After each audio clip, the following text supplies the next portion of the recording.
Hey there guys, I'm Jamie and this is Ben and welcome back to Eat Love Protein. We have a new video for you today because I want to tell you about one of my favorite low-calorie, high-protein dishes, picadillo. Not only does picadillo give you a great Latin American flavor without being super spicy, but it's another really flexible dish that you could use either as a plate by itself served with rice, and you can also use it as a taco and a burrito filling. If you want to learn how I lost over 30 pounds in 1 year, all while eating burritos, then definitely stick around for this video. What's that, Ben? You're absolutely right.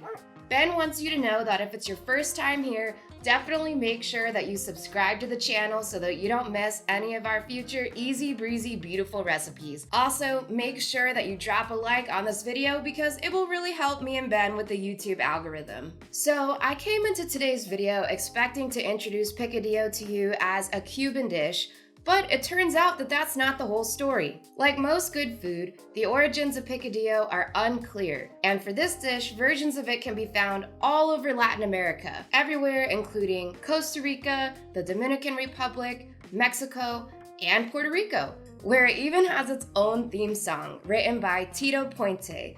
It's a good bop, so you should definitely check it out, and I'm gonna link it below too. There's even a version of this dish in the Philippines. It's so interesting to see all the different preparations of picadillo all over the world. Sometimes they use everything from raisins to potatoes to beans, and even sometimes the meat sauteed in red wine. Picadillo is also used as a topping or a filling in so many different things, not just as a plate by itself with rice, tacos, and burritos like we were talking about earlier, but also as pasteles and a stuffing for empanadas. So if you want more ideas about how you can eat your picadillo, definitely make sure that you check out all of these different regional varieties because I'm sure that your head's gonna explode with ideas. The version of this recipe that we're going to be making today is adapted from the Skinnytaste Instant Pot recipe, but I made some modifications of my own to make it even lazier and easier. Also, by the way, it doesn't have raisins in it because it's not suited to my taste. So, are you ready to give picadillo a try? Great! Then put on your chef's hat and join me in the kitchen. Hey there guys, voiceover Jamie here. Before we get started, here's all the ingredients that you're gonna need. First, you're gonna need 1 to 2 pounds of ground beef, or another ground protein of your choice. Then, you're gonna need 1 can of diced tomatoes with garlic and onions. You're also gonna need 1 red bell pepper, although today I'm going to be using a bag of frozen tri-color bell peppers. You can use 1 4-ounce can of what's called Spanish-style tomato sauce. I personally use Goya, but make sure that it's a Spanish-style tomato sauce. It should say that on the can. You're also gonna need some green olives to taste. Plus, you're going to be using some of the brine from the olives in the dish prior to cooking. You're going to need 1 or more tablespoons of ground cumin, 1 to 2 bay leaves, salt to taste, and you're gonna season the ground beef with that while you're sauteing. Pepper to taste, you're also going to season the ground beef with the pepper while sauteing. Here's 2 optional ingredients. You can use garlic powder and onion powder, both to taste as well, and I would use that as you are sauteing the ground beef. Okay, great, now it's time for step 1. First, press saute. When the pan is hot, brown your ground beef until it's no longer pink. If your beef is defrosted, this could take approximately 6 minutes, but it could be a little longer if you're using frozen beef like I am. While browning the meat, season it with salt and pepper to taste. It's up to you how you like to prepare your meat, but my rule of thumb is at least 10 grinds of salt and 10 grinds of pepper per pound of meat. If you want to add extra garlic powder and onion powder, feel free to do that at this step while you're browning the meat here too. Once there's no more pink and your ground beef, it's time for step 2.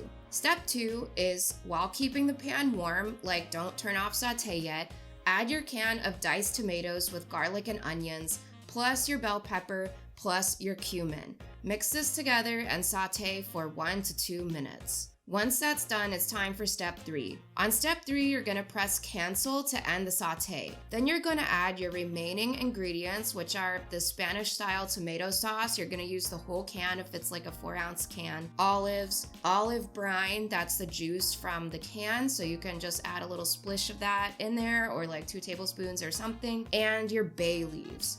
Please note, you guys, that I live in Florida, which has a very low altitude. If you live somewhere with a higher altitude, I would consider adding maybe 1/4 cup or 1/3 cup of liquid on your first try of this recipe to avoid a burn notice. Altitude can affect the results of pressure cooking, but I've personally never had a problem with this recipe. Then you're gonna close up the lid, pressure cook for 15 minutes, and you're done! That's it, fam. Once that's done and beeps, you can either quick release or natural pressure release. It won't affect the outcome of the dish either way.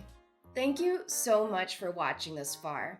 If you decide to give my version of picadillo a try, I really hope you love it. My overall food philosophy is that you should love what you eat. So no, you don't have to say goodbye to burritos or whatever if you want to lose 30 pounds just like I did.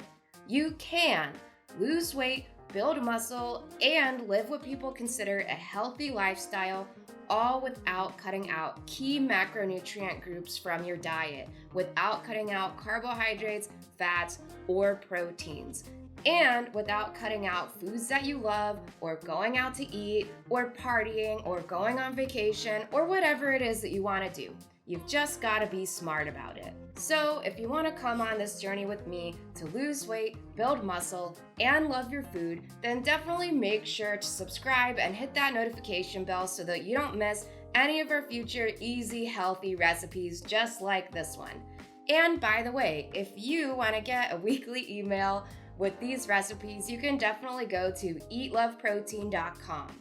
Also, if you want to tip the show and support more free, high flavor, low calorie, high protein recipes just like this, then make sure that you go to eatloveprotein.com/support to donate. By the way, if you're looking for a video to watch next, then check out these 2 videos that just popped up on the screen for you. Ben picked them out for you, and he told me that he thinks that you're gonna love them. Why not try one of my wildly popular, lazy, one-pot chicken and rice dishes? Currently, the Greek lemon rice with chicken thighs is the fan favorite. Or why not check out last week's video where I teach you how to make my 24-hour pressure-cooked beef bone broth.